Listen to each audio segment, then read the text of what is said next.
Welcome to Dory Cote on Shamanism, a weekly podcast that explores one theme in shamanism throughout each month. Get comfortable, have a seat, and let's get started.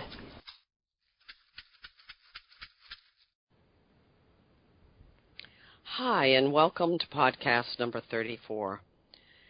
We're going to be talking this time, in this session, about how we create appreciation for our lives.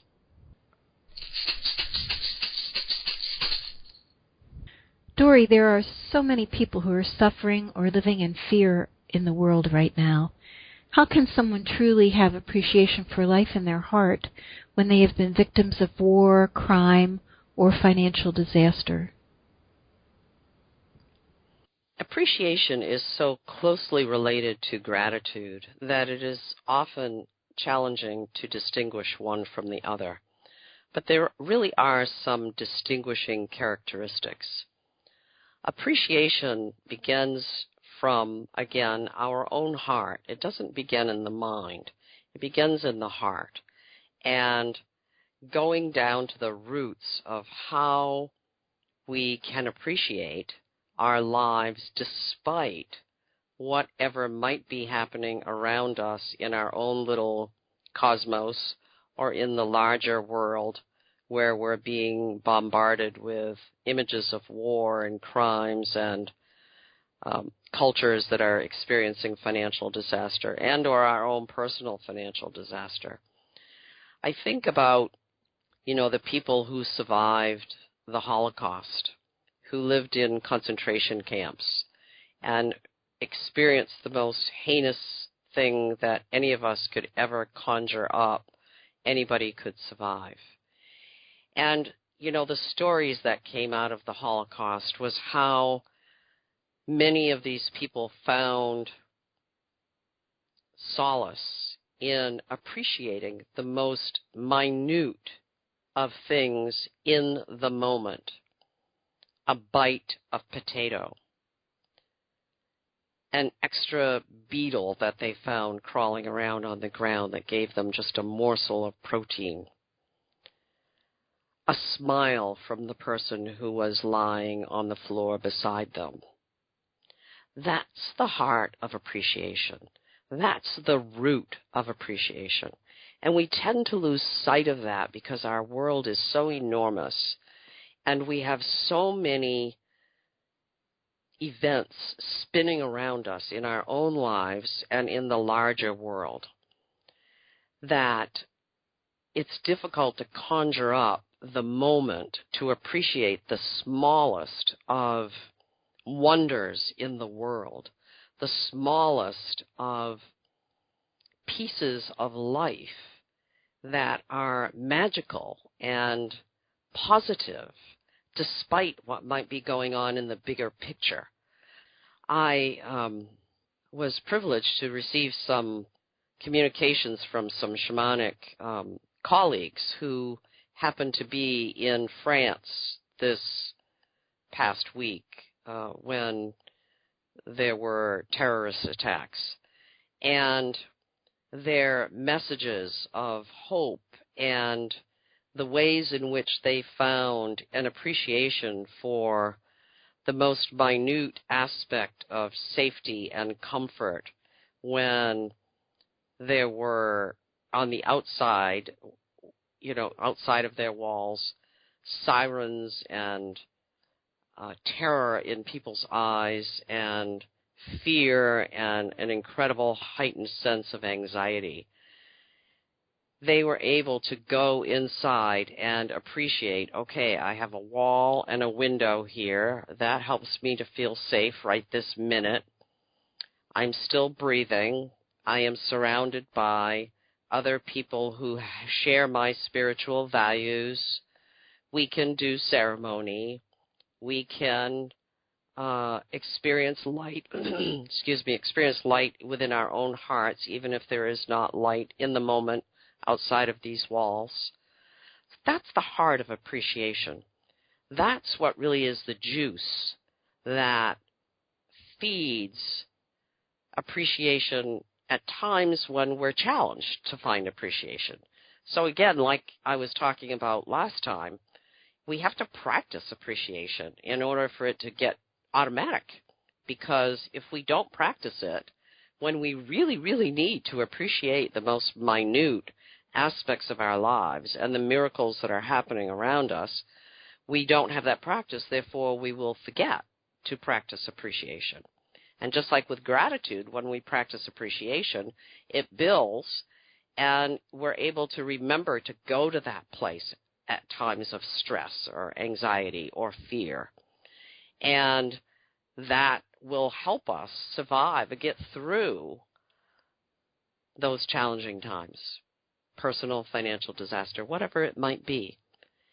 The most minute aspect of appreciation will help you to not just survive, but come out on the other side of whatever it is you're experiencing with a greater sense of appreciation for your life and for all that is around you.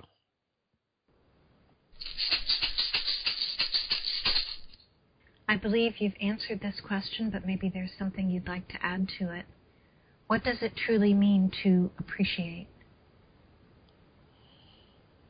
Yes, I think I did answer that in this last response to the last question, but again, I just want to reiterate that appreciation is the seed of life. It's the seed of who we are and how we can thrive regardless of what might be going on around us. Just like that seed that defies gravity and everything else and finds its way through that little crack in the sidewalk and becomes a gorgeous blossoming flower.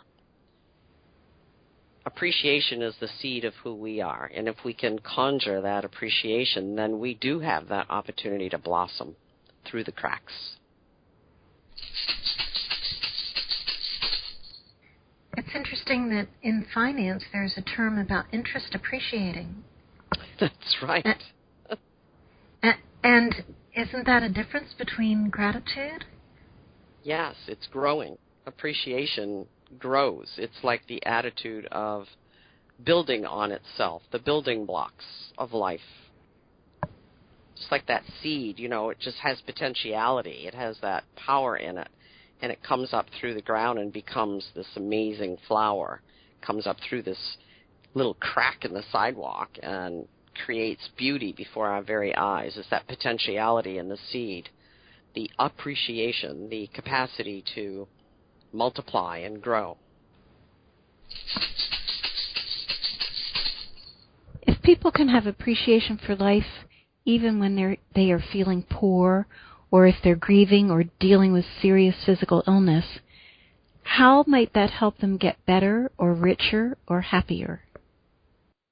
I believe, like I said just a bit ago, that when we access that true source within ourselves of appreciating our own lives, the most minute aspects of who we are and how we have come to be alive and be a part of this amazing earth that we live on, that if we practice that, if we're able to have an appreciation for all of life that is teeming around us, the appreciation for the life of a tree or the beauty of a stone, the breeze, the sun, the rain, even the wind, even a storm, if we could appreciate all of that life, then having created a bundle of appreciation, for lack of a better way of expressing it, a bundle filled with appreciation for the small things in life, once again we have that source to go to get us through those challenging times when we are in deep grief or we're recovering from a serious physical illness. That core appreciation that we have developed, that bundle that we can dip into and pull from, is what is going to get us through. And so thus the reason, as I was saying earlier, for like really building the art of practicing appreciation so that you have that bundle to pull from. You have that source to go through when you are feeling completely and utterly depleted. There is a place that you can go, and it's inside of you. It's that bundle. And those nuggets are there for you to draw from. You know, just think about, you know, the Diary of Anne Frank. Again, I'm going back to World War II and the Holocaust here as a metaphor. But, you know, she wrote that diary. She was in, like, an amazingly challenging situation, living in complete poverty, depending upon other people to bring them morsels of food, hiding from the Gestapo, hoping each moment of each day that they would not be dragged off and sent to concentration camps. And on top of that, living with other relatives with whom she was not always resonant. And yet, she found appreciation for the most minute aspects of life, one of which was those moments she could steal away and write in her diary. She had that. That was her appreciation. That helped her get through those years of being confined and living in complete and utter poverty. And that's what I'm talking about. I'm talking about creating that bundle, that space, that place that you can go to and say, okay, I have this in my bundle. I can draw from this. I have a little bit of ink, and I have a pen that functions most of the time, and I can write a few words. And that is what I can appreciate today. Everybody has it. It's in your heart. You just have to find it.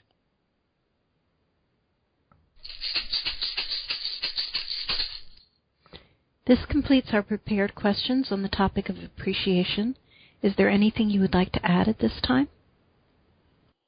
I believe I feel complete on that topic for the moment, although I certainly would welcome any questions someone might want to send about this particular area of discussion.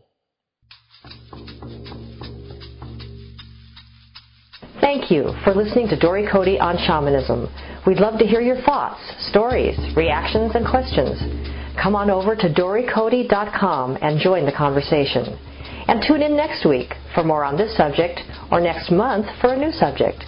You can subscribe to this podcast in iTunes or sign up on dorycote.com to receive notices when the podcasts are posted. That's Dory, D-O-R-Y, and Cote, C-O-T-E.com. Drumming and rattling by Dory Cote and Terry Morgan. Technical assistance and audio production by JillHackett.com. And this is Susan Savelle, wishing you many blessings in your life. We hope to have you join us next time.